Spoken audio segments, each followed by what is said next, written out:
supports terrorism and exports violence, bloodshed, and chaos across the Middle East.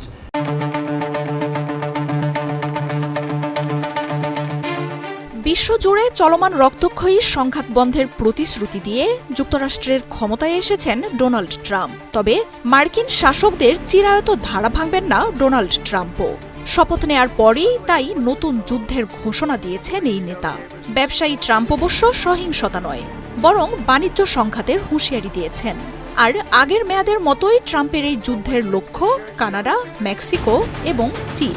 এসব দেশ থেকে মাদক, অবৈধ অভিবাসীদের যুক্তরাষ্ট্রে আগমনের অভিযোগ তুলে ক্ষেপে আছেন ট্রাম্প। তবে বিস্ময়করভাবে এই তালিকা থেকে বাদ পড়েছে বিশ্বের উদীয়মান অর্থনীতি ভারত। তাই ধারণা করা হচ্ছে ট্রাম্পের নতুন মেয়াদে যুক্তরাষ্ট্রের সবচেয়ে বড় বাণিজ্যিক অংশীদার হতে যাচ্ছে নরেন্দ্র মোদীর দেশটি। শীর্ষ অর্থনীতিগুলোর সাথে বাণিজ্য যুদ্ধের হুমকি দিলেও বিশ্বের আরেক বৃহৎ বাজার ভারতকে ছাড় দেওয়ার ঘোষণা বিস্ময় তৈরি করেছে। যুক্তরাষ্ট্রে অভিবাসীদের মধ্যে ভারত শীর্ষস্থানেই রয়েছে।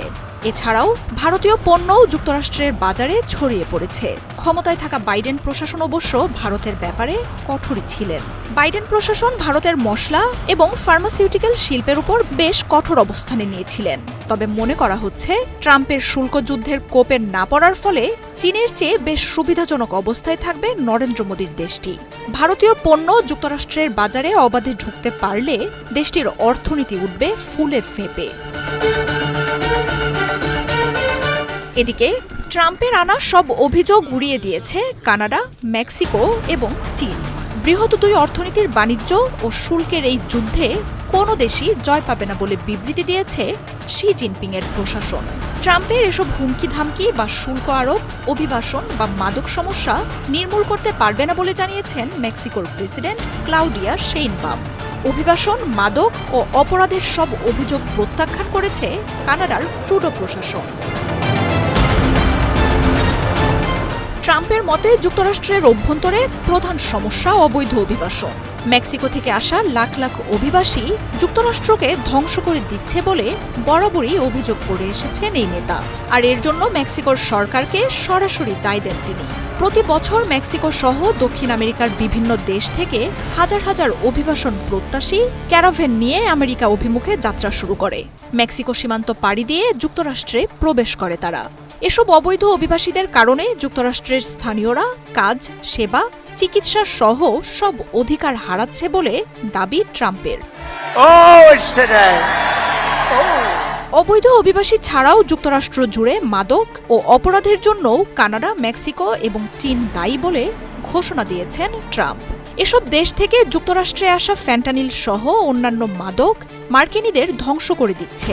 এসব মাদকের কারণে প্রতি বছর হাজারো মার্কিনীর প্রাণ যাচ্ছে। কানাডা, মেক্সিকো ও চীনের সরকার চাইলেই এই সমস্যা দূর করতে পারলেও ইচ্ছাকৃতভাবেই তা করছে না বলে অভিযোগ করেন রিপাবলিকান এই নেতা। এসব অপরাধের শাস্তিস্বরূপ ক্ষমতার প্রথম দিনেই 3 দেশে শুল্ক বাড়ানোর ঘোষণা দিয়ে রেখেছেন নির্বাচিত রিপাবলিকান এই প্রেসিডেন্ট। জানুয়ারির 20 তারিখে শপথ গ্রহণ করে আনুষ্ঠানিকভাবে প্রেসিডেন্ট হিসেবে দায়িত্ব নেবেন ট্রাম্প। নিজের কর্মদিবসের প্রথম দিনেই মেক্সিকো ও কানাডার সকল পণ্যের আমদানিতে 25% কর আরোপ করার নির্দেশে সই করবেন তিনি।